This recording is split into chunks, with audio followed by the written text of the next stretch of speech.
Selamat siang Indonesia. Anda menyaksikan seputar Bali terkini pukul 11 WITA bersama saya Agus Jagatraya.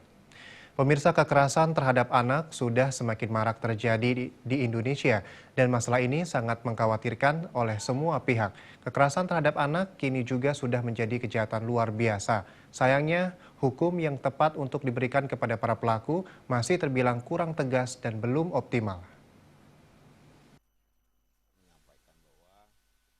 Akademisi di bidang hukum Ketut Sukawati Lana Putra Perbawa mengatakan kejahatan terhadap anak seharusnya diberikan hukuman yang berat dan dipidana sesuai dengan kasus yang dilakukan pelaku.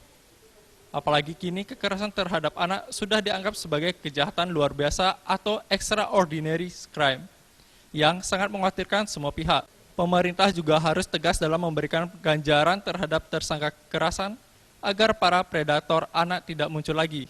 Selain itu, penegakan hukum secara optimal juga harus dijalankan Perpu Penegakan Hukum Kekerasan Terhadap Anak.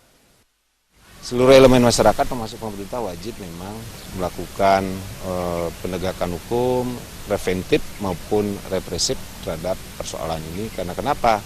Anak-anak ini kan adalah generasi ke depan, generasi kita untuk yang menjalankan nanti estafet kepemimpinan ke depan bagi bangsa kita dan daerah kita. Kalau ini banyak yang persoalan, maka jangan sampai kita ada punya loose generation, artinya generasi yang memang tidak bisa melakukan hal-hal yang positif ke depan. Maka dari itu ini memang situasi yang memang harus saya bilang dalam tanda kutip ya harus lebih intens, lebih serius, anggap gawat gitu terhadap persoalan ini.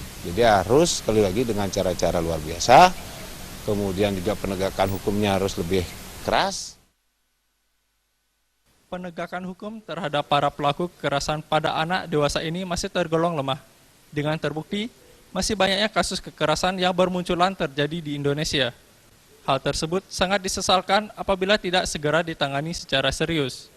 Darta dan Suta Ardana, Bali TV. Pemirsa, demikian seputar Bali terkini kali ini. Terima kasih atas perhatian Anda. Selamat siang Indonesia.